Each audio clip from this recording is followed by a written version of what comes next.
I know sometimes things may not always make sense to you right now, but hey, what Daddy always tell you? Straighten up, little soldier. Stiffen up that upper lip.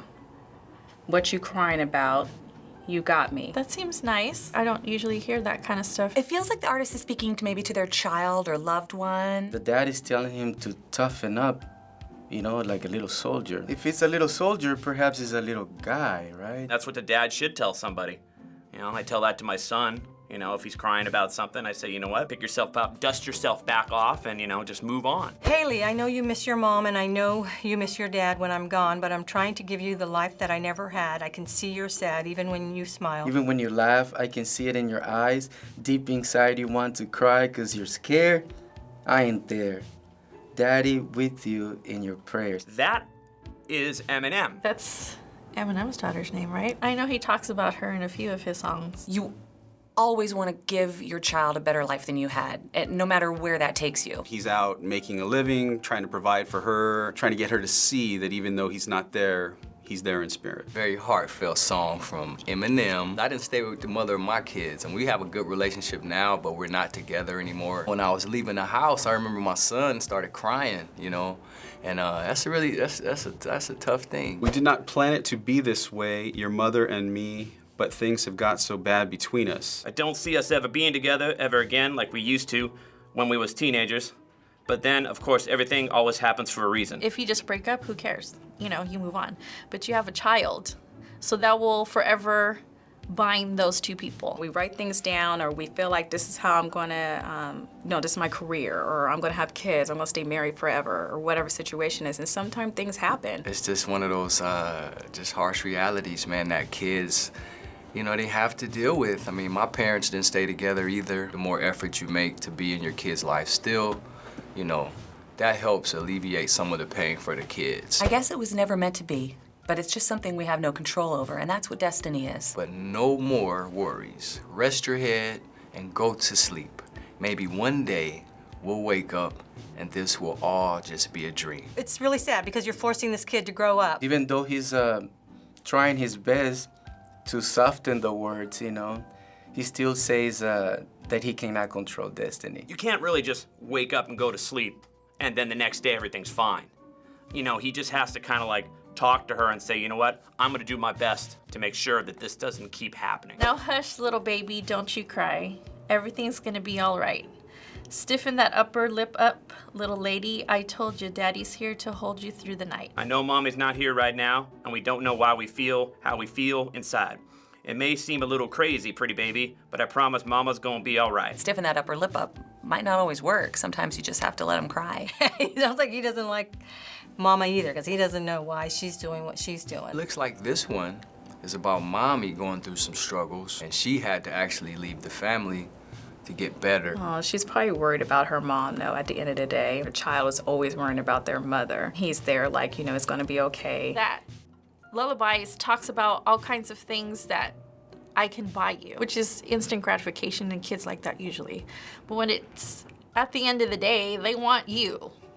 They want your time. Every house that we lived in either kept getting broken into and robbed or shot up on the block. And your mom was saving money for you in a jar, trying to start a piggy bank for you so you could go to college. Sounds like the kind of urban situation. And they're talking about the house getting broken into, shot up, etc. You know, they're not in the greatest of neighborhoods. Before he hit big, he was living in a bad area of Detroit. It's basically telling his life story, you know, and saying, this is what we did for you. When my kids were younger, the area we lived in wasn't great. We needed to either send them off to private school, or which we couldn't afford, or move into a different school district, which might be better, which we couldn't afford. Those decisions you make as a parent to give your child that better life are often the decision that makes your life worse. Almost at $1,000 till someone broke in and stole it. And I knew it hurt so bad, it broke your mama's heart, and it seemed like everything was just starting to fall apart. Oof, that's rough. It's like, how do you come back from something like that?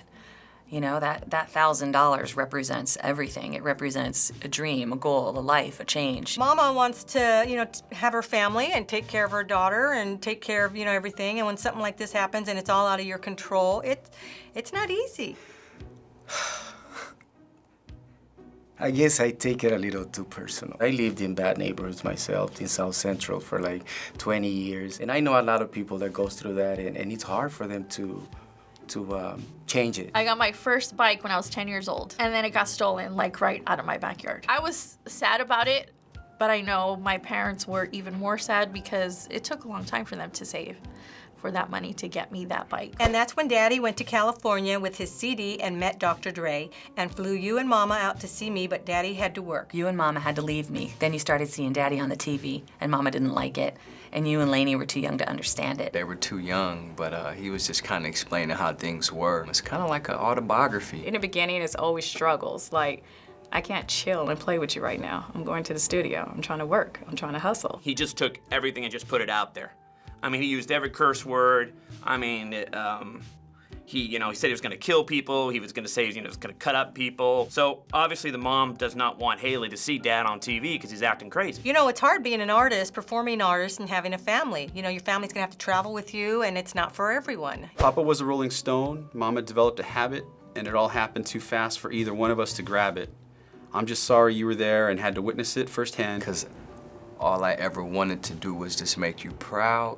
Now I'm sitting in this empty house just reminiscing, looking at your baby pictures. The Rolling Stone gathers, no moss does it, because it's not there long enough. You try to make plans, you try to do the right thing, and unfortunately, it didn't go where they wanted it to. He's trying to do, you know, his thing, and she's just not being supportive to him because of her issues. He's just like pretty much telling his daughter he's sorry for all the things that he put her through. You know, even though, yeah, I got money now and I got this, it's just, you know, I messed up your childhood. He wish he could tell this little girl all these things at this time, but instead he just puts it in a song because he knows that she won't really understand it. And if you ask me to, Daddy's gonna buy you a mockingbird. I'm gonna give you the world. I'm gonna buy a diamond ring for you. I'm gonna sing for you. That is so cute. So he's gonna do what he can. He's a good daddy. I'm sure his daughter's older now, but he still always goes back to that little girl vibe with her. It's true, he can ask, or she can ask him for anything. Now, he can buy her whatever he wants. But you can't buy back time. The only way he knows how to really fix it is just, you know, when you make a lot of money, you go to the material, you know, pleasures of life. You know, materialism only goes so far. You know, you really have to be present, not just have a bunch of presents. I'll do anything for you to see you smile, and if that mockingbird don't sing, then that ring don't shine. I'm gonna break the birdie's neck. I'll go back to the jeweler who sold it to you and make him eat every carat. Don't leap with Dad. Ha ha. That's the EMINEM I know right there. That's hysterical. You do get that, "Arr," that mama bear, daddy bear sort of thing. He's gonna do whatever he can for that child, and if it doesn't bring a smile to her face, I guess he's gonna do what he needs to make it happen. I'm talking to a little girl, so lullaby, you know, but I'm sad and I'm angry because I really wish I could tell this, so all the ugly parts of the situation come out. Pretty cool, man, you know, he had me. So what do you think the song was about? Basically his life in a nutshell. It sounds a bit like an apology / love letter to his daughter. I do really respect the fact that he does own up to his errors and flaws, because we all have them. So do you know the song's title and artist? I know it's EMINEM, I just don't know the name of the song. I know the artist. I know it's Eminem. I know it's EMINEM, but I don't know the title. I know it's EMINEM, and I do not know the title. EMINEM, Mockingbird? The song is EMINEM, and it's Mockingbird. See, there you go.